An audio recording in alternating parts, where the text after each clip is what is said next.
Il n'y a pas si longtemps, la jeunesse laïque en rouge et la chorale en blanc s'affrontaient en Pro A devant un public motivé, aussi bien à Bourg qu'avec des supporters qui n'hésitent toujours pas à voyager, qu'ici à Roanne, où le basket est solidement ancré dans l'histoire et la culture.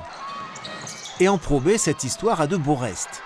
Témoin la dernière minute du match, au cours de laquelle la chorale qu'on croyait perdue avec 3 points de retard a su renverser la salle et la situation.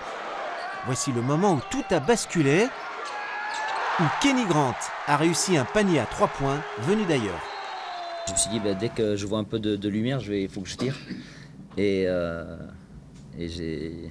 c'est rentré ce soir. Bourg a une équipe quand même, excusez-moi, mais c'est costaud. Hein. Et il manquait Peacock. Attention. Zach Peacock, blessé, meilleur marqueur de la Pro B, est resté caché derrière son entraîneur. Et son entraîneur n'a pas du tout apprécié la première mi-temps de ses joueurs valides. À la pause, la JL Bourg, leader incontesté de la Pro B, comptait 15 points de retard sur son impressionnant voisin. La chorale, qui a changé d'entraîneur, est en train de gommer un début de saison raté.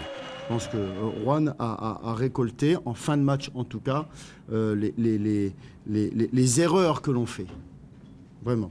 On sait qu'ici, c'est dur. Moi, je le sais personnellement que cette salle est compliquée, que si on les laisse dérouler leur jeu et mettre des paniers sur le jeu rapide, ils prennent feu et c'est compliqué. C'est ce qui s'est passé en première mi-temps. En deuxième mi-temps, on a joué comme on devait le faire et on a vu le résultat.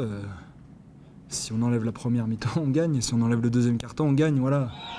Philippe Brault, qui a joué autrefois à Roanne, est aujourd'hui le porte-parole de la JL Bourg, qui avait repris le match en main pour s'effondrer dans les dernières secondes. Sa courte défaite ne remet rien en cause. En revanche, la chorale retrouve un rang plus conforme à ses ambitions.